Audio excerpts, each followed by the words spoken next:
السلام علیکم ناظرین، میں آپ کا پیارا ناچیز ریاض الدین آپ سے کچھ گفتگو کرنا چاہتا ہوں، کچھ نصیحتیں کرنا چاہتا ہوں۔ امید کرتا ہوں کہ آپ میری بات کو دھیان سے سنیں گے، غور سے سنیں گے۔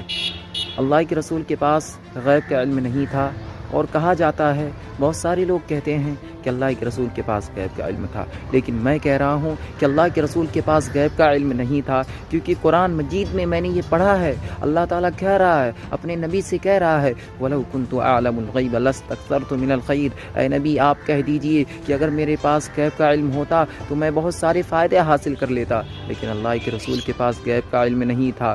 اللہ کے رسول کے پاس غیب کا علم ہوتا تو قرآن یہ نہیں کہتا کہ اے نبی کہہ دیجئے کہ اگر میرے پاس غیب کا علم ہوتا تو میں بہت سارے فائدے حاصل کر لیتا۔ قرآن یہ بتا رہا ہے کہ اللہ کے رسول کے پاس غیب کا علم نہیں تھا۔ اگر اللہ کے رسول کے پاس غیب کا علم ہوتا تو میرے پیارے بھائیوں وہ بہت سارے فائدے حاصل کر لیتے، اور قرآن بھی کہہ دیتا کہ اللہ کے رسول کے پاس غیب کا علم ہے۔ اتنی بڑی صفت، اتنی بڑی عظمت جس کا ذکر قرآن مجید میں آیا ہی نہیں کہ اللہ کے رسول کے پاس غیب کا علم ہے۔ ہاں یہ آیا ہے کہ اللہ تعالیٰ عالم الغیب ہے، اللہ تعالیٰ غیب کا علم جانتا ہے۔ ان اللہ عالم الغیب، غیب کا علم اللہ تعالیٰ ہی کے پاس ہے، لیکن اللہ کے رسول کے پاس اگر غیب کا علم ہوتا تو اتنی بڑی شان، اتنی بڑی عظمت اللہ تعالیٰ خود کہہ دیتا، ان اللہ ورسولہ عالم الغیب، کہہ دیتا۔ کیوں نہیں کہا؟ کیونکہ اللہ کے رسول کے پاس غیب کا علم نہیں تھا، صرف اللہ تعالیٰ ہی کے پاس غیب کا علم ہے۔ میرے پیارے بھائیوں، اللہ تعالیٰ کے علاوہ کسی کے پاس غیب کا علم نہیں ہے۔ اب جو آدمی کہے گا کہ غیب کا علم اللہ تعالیٰ کے علاوہ رسول کے پاس بھی ہے،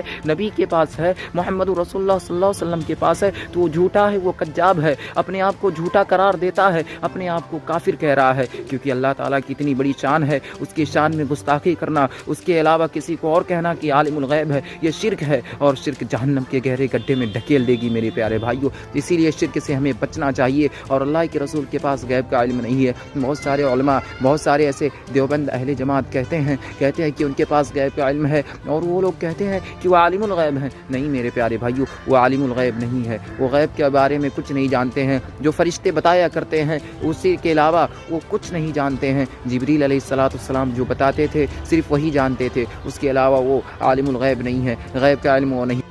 ان آیتوں سے یہ پتہ چلتا ہے کہ اللہ کے رسول کے پاس غیب کا علم نہیں ہے۔